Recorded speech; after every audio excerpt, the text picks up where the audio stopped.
Hello friends, welcome to my YouTube channel Maitreyi tutorial. तो friends, अभी तक हमने पढ़ा है भोजन के पाचन के बारे में, जो पराक्रम का पहला टॉपिक था। अब आगे हम पढ़ेंगे भोजन के पाचन से संबंधित कुछ इंपॉर्टेंट क्वेश्चंस के बारे में। तो इसमें सबसे पहला क्वेश्चन है कि जैव क्रियाएं कितने प्रकार की होती हैं। तो जैव क्रियाएं होती हैं दो प्रकार की। पहली होती है उपचयी, दूसरी होती है अपचयी। एक में भोजन के बड़े जो अणु होते हैं छोटे छोटे अणुओं में टूटते हैं, जिसमें जिसमें कहते हैं कि एक में भोजन का खंडन होता है, विखंडित होते हैं, और दूसरे में सिंथेसिस होता है, संश्लेषण होता है। संश्लेषण का मतलब कि छोटे छोटे अणु मिलके बड़े अणु बनाते हैं, जो कि मैंने बताया है कि प्रोटीन अमीनो अम्ल के रूप में पचता है, लेकिन जब उसे नई कोशिकाएं बनानी होती हैं तो वो फिर से प्रोटीन के रूप में आता है, तो इसे सिंथेसिस कहते हैं। दूसरा क्वेश्चन है कि पाचन की क्रिया भौतिक होती है रासायनिक। तो इसका आंसर है रासायनिक, क्योंकि पाचन में केमिकल रिएक्शंस होते हैं, जैसे कार्बोहाइड्रेट का पाचन, और उसके बाद सरल शुगर में, और उसके बाद प्रोटीन का पाचन, वसा का पाचन। तो ये सब केमिकल रिएक्शन है। उसके बाद सजीव को परिभाषित करने वाले लक्षण कौन है। तो कोशिकीय गति और उपापचय। इन सब के बारे में हमने सजीव और निर्जीव के वीडियो में इस टॉपिक को पढ़ाया था। फिर जैव पराक्रम क्या है, इस क्वेश्चन को इस हिसाब से भी पूछ सकते हैं कि जैव पराक्रम की परिभाषा क्या है। तो इसमें है कि सजीवों में होने वाले पोषण, श्वसन, वाहन का मतलब होता है जो हमारे रुधिर के जो पोषक तत्व हमारे रुधिर के माध्यम से शरीर के विभिन्न विभिन्न अंगों में पहुंचते हैं। उत्सर्जन, जो अपशिष्ट पदार्थ है शरीर से बाहर होते हैं। जनन, संवेदना, अनुरक्षण, प्रजनन और जनन एक ही है, गलती से 2 बार टाइप हो गया है। की क्रिया को जैव पराक्रम कहते हैं। 5वां क्वेश्चन है कि ऊर्जा प्रदान करने वाले पोषक तत्वों का नाम लिखिए। हमने बताया था कि हम जो भोजन में पोषक तत्व लेते हैं वो 3 कैटेगरी के होते हैं। पहला ऊर्जा प्रदान करने वाले, दूसरा निर्माणकारी, तीसरा जो हमें प्रतिरक्षा प्रदान करने वाले होते हैं। तो ऊर्जा प्रदान करने वाले पोषक तत्व हैं कार्बोहाइड्रेट और वसाएं।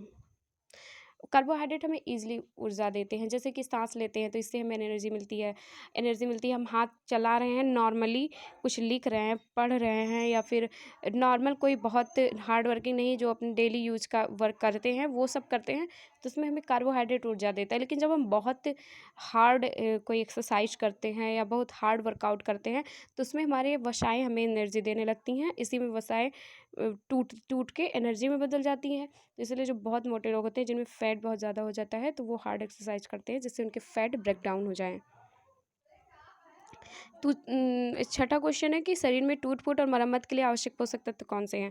यही है निर्माणकारी तत्व। मैंने बताया था कि 3 कैटेगरी के होते हैं, ऊर्जा देने वाले, निर्माणकारी और प्रतिरक्षा। तो इसमें ऊर्जा देने वाले में कार्बोहाइड्रेट और वसा है, और प्रतिरक्षा में विटामिन, मिनरल्स, ये सब थे, और इसमें निर्माणकारी में या टूट फूट और मरम्मत के लिए प्रोटीन्स होते हैं।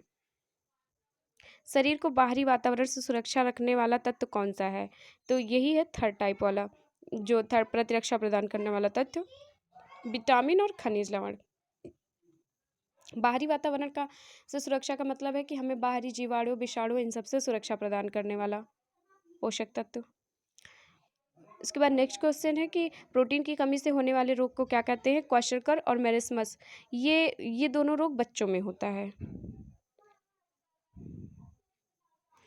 9वां क्वेश्चन है जल में घुलनशील विटामिन कौन से हैं। तो है बी और सी। ये दोनों विटामिन जो है, इनका अवशोषण जो होता है वो जल में घुलकर होता है। जैसे ये हमारी बॉडी के एक पार्ट से दूसरी पार्ट में पहुंचते हैं वाटर के थ्रू, जल के थ्रू। कौन सा वसा में घुलनशील विटामिन नेत्र स्वास्थ्य के लिए उत्तरदायी। इसमें 2 क्वेश्चन है। एक क्वेश्चन ऐसे भी बन सकता है कि नेत्र स्वास्थ्य के लिए मतलब कौन सा विटामिन है जो आँख के लिए इंपॉर्टेंट होता है, ये तो, या फिर ये पूछ सकता है कि वसा में घुलनशील विटामिन कौन सा है। ऑप्शन में आ सकता है, जैसे ए बी सी डी, उसमें कई भी दे सकते हैं। एक देंगे डिफरेंट, जो कि वैसे इसका जो आता है ऑप्शन वाला, वो अक्सर इसके केमिकल नाम से, जैसे कि विटामिन ए का नाम रेटिनॉल है, तो रेटिनॉल लिखेंगे। तो कौन सा वसा में घुलनशील विटामिन नेत्र स्वास्थ्य के लिए उत्तरदायी है। तो विटामिन ए। विटामिन ए जो है ये हमारी बॉडी में एक पार्ट से दूसरे पार्ट अवशोषण होता है, वसा में एक पार्ट से दूसरे पार्ट में पहुंचने के लिए। 11वां है रिकेटस रोग किस विटामिन की कमी से होता है और वह किस में घुलनशील है। तो रिकेटस रोग जो है ये विटामिन डी की कमी से होता है और यह वसा में घुलनशील विटामिन है। ये भी फैट के में ही अवशोषित होता है। यदि रिकेटस रोग वयस्क में होता है तो इसका क्या नाम होता है। तो यदि रिकेटस रोग वयस्क में होता है तो इसका नाम होता है ऑस्टियोमैलेशिया। 13वां क्वेश्चन है किस विटामिन की कमी से हीमोरेज रोग होता है। तो विटामिन के हीमोरेज रोग है, इसमें ब्लड क्लॉटिंग नहीं होती है, रक्त का थक्का नहीं जमता है। ये अक्सर आनुवांशिक बीमारी है, ये सबको नहीं होती है, कहीं 1 लाख में से एक में होती है। इसकी शुरुआत हुई थी लंदन की महारानी विक्टोरिया को सबसे पहले ये उन्हीं के खून में सबसे पहले ये बीमारी देखी गई थी। ये आनुवांशिक बीमारी है, इसमें रक्त के थक्के नहीं जमते हैं। 14वां क्वेश्चन है कि रसायन संश्लेषी बैक्टीरिया का नाम बताओ। उदाहरण और नाम बताओ। तो रसायन संश्लेषी बैक्टीरिया होते हैं, जैसे मैंने बताया था कि सॉपोसोल 2 प्रकार से होता है, एक प्रकाश संश्लेषी, एक रसायन संश्लेषी। तो प्रकाश संश्लेषी जो जीव जो थे उनमें भोजन बनाने के लिए इम्पॉर्टेंट था कि उनमें सनलाइट मिले, और रसायन संश्लेषी बैक्टीरिया जो हैं इनके लिए इम्पॉर्टेंट है कि जिस रसायन की मदद से ये भोजन बना रहे वो रसायन इनके पास हो। तो ये 3 बैक्टीरिया के नाम हमने यहाँ दिए हैं, sulphur bacteria, iron bacteria, hydrogen bacteria. Sulphur bacteria के लिए इंपॉर्टेंट सल्फर है, आयरन बैक्टीरिया के लिए आयरन और हाइड्रोजन बैक्टीरिया के लिए हाइड्रोजन इंपॉर्टेंट है। आहार नाल में भोजन के पाचन के प्रकार। तो आहार नाल में भोजन का पाचन 2 प्रकार से होता है, यांत्रिक पाचन और रासायनिक पाचन। यांत्रिक पाचन में मैंने बताया था जो कि हमारा दांत जो है ये यांत्रिक पाचन ही करता है। उसके बाद जो मैस्टिकेशन होता है, भोजन मथता है, उसके बाद जो काइम में सबसे छोटे छोटे टुकड़े छोटी आंत में बन जाते हैं, ये सब यांत्रिक पाचन है। और जो बड़े बड़े पदार्थ जैसे प्रोटीन का टूटना और वसा का, ये सब रासायनिक पाचन में आ जाता है। आहार नाल के प्रमुख पाचक अंग कौन कौन से हैं। तो जो हमने बताया मुख जो आहार नाल होती है ये हमारे मुख से गुदा तक फैली हुई एक पाइप है, और इसी के एक एक पार्ट को आहार नाल के एक एक पार्ट को अंग कहा जाता है, भाग को अंग कहा जाता है। और ये सारे अंग मिलके एक अंग तंत्र आहार नाल बनाते हैं। तो इनके जो अलग अलग पार्ट को नाम दिया गया है, वो पहला है उन्मुख गुहा, दूसरा है ग्रसनी, ग्रासनली, अमाशय, छोटी आंत, बड़ी आंत, मलाशय और गुदा। उसके बाद ये है कि आहार नाल के कौन से भाग में पाचन होता है, कौन से भाग में नहीं होता है। ऐसा नहीं है कि आहार नाल के पूरे भाग में पाचन होता है, कोई कोई है कि उससे सिर्फ भोजन जाता है, वो एक रास्ता है, वहाँ पे कुछ नहीं होता है। जैसे कि आपको घर से मार्केट जाना है, मार्केट में जिस दुकान पे काम है, तो ये काम वाली जगह क्या हो गई, एक आपका घर जहाँ से आप जा रहे हैं, एक वह जहाँ आपको काम है। लेकिन बीच के जो सारे रास्ते हैं वो भी इम्पोर्टेंट है, उन रास्तों के बिना आप वहाँ तक पहुँचेंगे कैसे। लेकिन वहाँ पे आपको कोई काम नहीं है, केवल और केवल जाना है, वहाँ तक पहुँचने के लिए एक रास्ता है। तो ऐसे हर नाल में कई जगह है जो एक एरिया है, रास्ता है केवल। कई अंग ऐसे हैं उनमें ना कोई पाचन होना रहता है, ना उनका पाचन की दृष्टि से वैसे कोई बहुत महत्वपूर्ण रोल भी नहीं है, केवल वो खाना को पास करने के लिए एक रोड का काम करते हैं। तो जहाँ जहाँ पाचन होता है, जैसे जो जो दुकान है, जहाँ जहाँ आपको काम है, तो वो हैं 4: मुख गुहा, अमाशय, छोटी आंत के 2 भाग, ग्रहणी और क्षुद्रांत। उसके बाद पाचक सहायक अंग जो कि रास्ता, मैंने कहा था कि ये सब दुकान है आपके जो पाचक अंग है, और पाचक सहायक अंग इसे कहेंगे आप रास्ता। तो ये है ग्रसनी, ग्रासनली और बड़ी आंत। उसके बाद है पाचक ग्रंथियों के नाम। तो पाचक ग्रंथियों में आती हैं लार ग्रंथियाँ, जठर ग्रंथियाँ, यकृत, पित्ताशय, अग्नाशय। ये पित्त ग्रंथि नहीं है, ये है बाइल डक्ट, मतलब कि आंतरीय ग्रंथियाँ। आंतरीय ग्रंथियाँ जो लार ग्रंथि है मुख गुहा में होता है, जठर ग्रंथि अमाशय में होती है, यकृत, पित्ताशय, अग्नाशय इन तीनों मदद करती हैं ग्रहणी में पाचन के लिए। 3 ग्रंथियाँ मदद करती हैं, सबसे ज़्यादा भी पाचन ग्रहणी में ही होता है। उसके बाद पित्त ग्रंथि नहीं होता है, इसकी जगह होता है आंतरीय ग्रंथियाँ। आंतरीय ग्रंथियाँ जो होती हैं क्षुद्रांत में पाचन में मदद करती हैं। लार ग्रंथि में कौन सा एंजाइम स्टार्च का पाचन करता है। तो लार ग्रंथि में 2 इंपॉर्टेंट एंजाइम होते हैं। पहला टाइलिन जो एंजाइम, ये टाइलिन एंजाइम जो स्टार्च का पाचन करता है। दूसरा है लाइसोजाइम जो बाहर से आए हुए कीटाणुओं को मारता है। कि भोजन के सभी पाचक रूपों का नाम लिखिए। तो इसमें पहला है भोजन, जो पका हुआ अनाज हमारी थाली में आया वो भोजन हो गया। मतलब जो जिस हिसाब से भोजन लेना चाहें उनके हिसाब से जो खा रहे हैं, बाहर से लाके पेड़ पौधे फल फूल जानवर कुछ भी खा रहे हैं उन भोजन हो गया।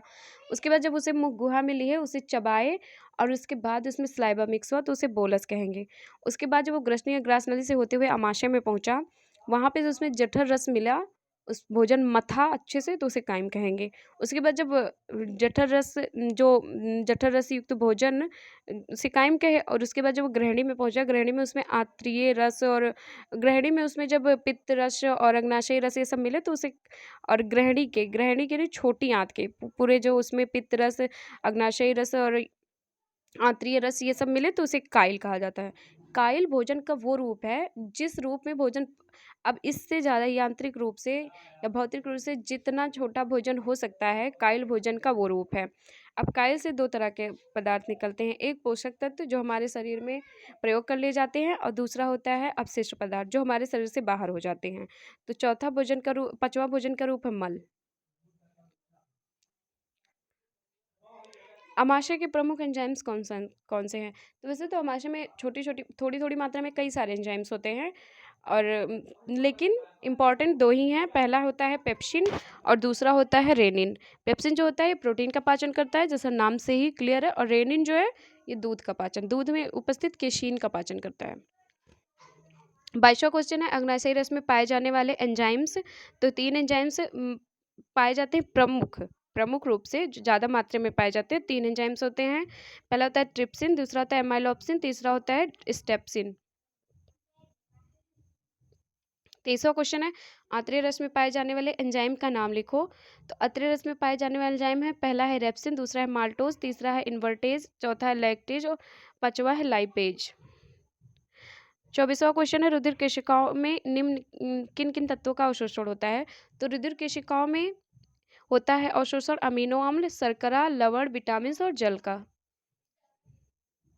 उसके बाद है वसा बिंदु कहाँ बनते हैं और रुधिर में कैसे पहुंचते हैं। तो जब कोलेस्ट्रॉल फैटी एसिड्स जो थे वो म्यूकस में सब म्यूकोशा में मिलते हैं, तो इन दोनों मिलकर वसा बिंदु बनाते हैं। ये मैंने अपने डाइजेशन के टॉपिक में अच्छे से बताया है।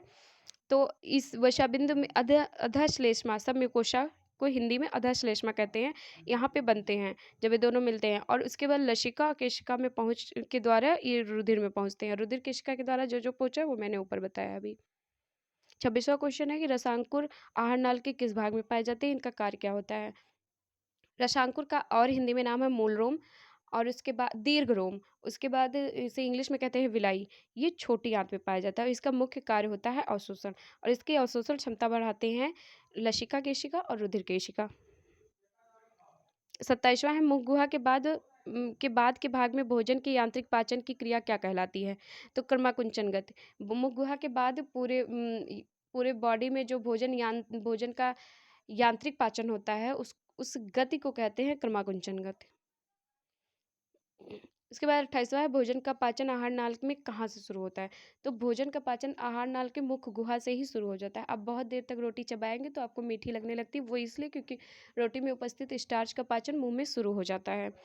और अवशोषण सबसे पहले शुरू होता है अमाशय में। 29वां है अंतिम पाचन की क्रिया आहार नाल के किस भाग में होती है। तो अंतिम पाचन की क्रिया आहार नाल के क्षुद्रांत में होती है। मध्यांत्र में भोजन का पाचन नहीं होता है और केवल अवशोषण होता है, और छोटी आंत के बाद केवल अवशोषण ही होता है बड़ी आंत में। और मल जो अपशिष्ट पदार्थ होते हैं वो शरीर से बाहर निकलते हैं बड़ी आंत के तहत के थ्रू। 30वां क्वेश्चन है भोजन सबसे ज़्यादा देर तक आहार नाल के किस भाग में रुकता है। तो इसका आंसर है अमाशय। अमाशय में भोजन लगभग 4 से 5 घंटे। अगर बहुत ज़्यादा फैटी भोजन आप लोगों ने ले लिया है, जैसे कि पिज़्ज़ा, बर्गर, ये सब जो बहुत ज़्यादा फैटी होता है, तो इन सब कोई भी बहुत ऑयली चीज़, तो ये 6 से 7-8 घंटे तक आपके पेट में रुकेगा। अगर डाइजेशन अच्छा है तो ये भी 6 घंटे तक तो रहेगा ही, अगर नहीं अच्छा है तो 8 से 10 घंटे भी रुक सकता है। इसीलिए बहुत ज़्यादा फैटी फूड लेने से पेट बहुत भारी भारी फील होता है। भोजन का सबसे ज़्यादा हिस्से का पाचन आहार नाल के किस भाग में होता है। या ये क्वेश्चन इस हिसाब से भी आ जा सकता है कि वसा का अधिकांश पाचन कहाँ होता है, या प्रोटीन का संपूर्ण पाचन कहाँ होता है, कार्बोहाइड्रेट का संपूर्ण पाचन कहाँ होता है। तो ये है गृहिणी में। उसके बाद थोड़ा बहुत कहीं बच जाता है तो क्षुद्रांत में होता है, नहीं तो क्षुद्रांत में पाचन नहीं होता है प्रोटीन और उसका कार्बोहाइड्रेट का। यहीं पे संपूर्ण पाचन हो जाता है, और अवशोषण भी। और मानव शरीर का सबसे भारी अंग कौन सा है। तो सबसे भारी अंग है यकृत और लीवर।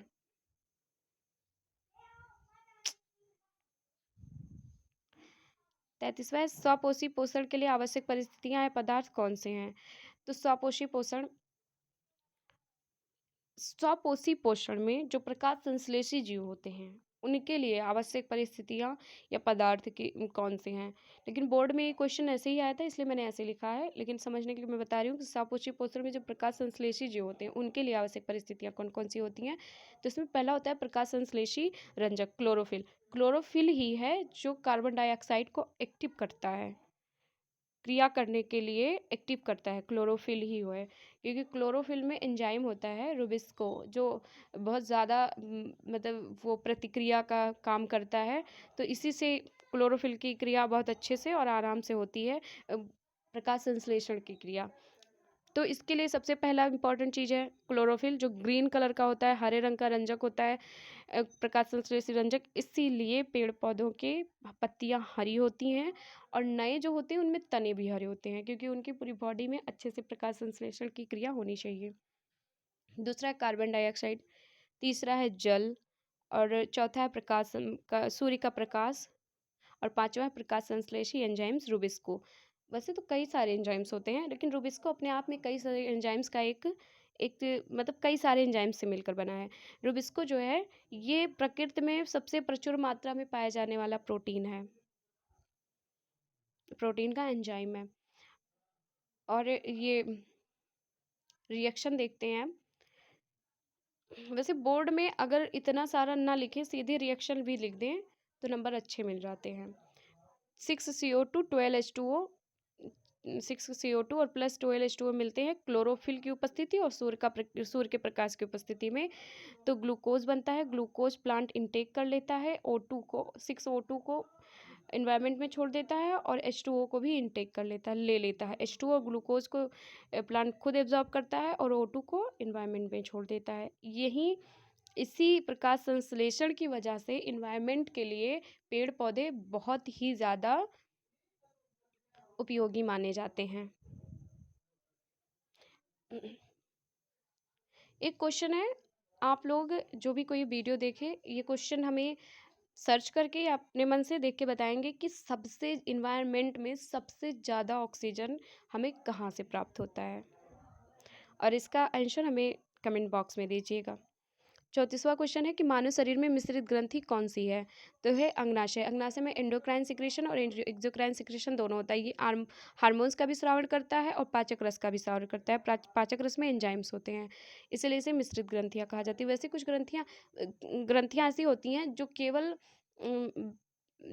पाचक रस हो गया या फिर एंजाइम्स वगैरह एंजाइम्स का ही स्राव करती है, और कुछ होती हैं जो हार्मोन्स का करती हैं। लेकिन अग्नाशय ग्रंथि ये दोनों का करती है, इसीलिए इसे मिश्रित ग्रंथि कहा जाता है या मिक्स ग्लैंड कहा जाता है। प्रत्येक जबड़े के अग्रचर्वणक प्रीमोलर दांत की संख्या कितनी होती है। प्रीमोलर, जब मोलर जो टेम्परेरी मोलर होते हैं जब वो टूट जाते हैं तो उनकी जगह पे प्रीमोलर आ जाते हैं।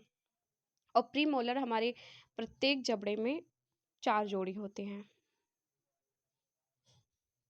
प्रत्येक जबड़े को मिला के ये 4 जोड़ी होते हैं प्रीमोलर।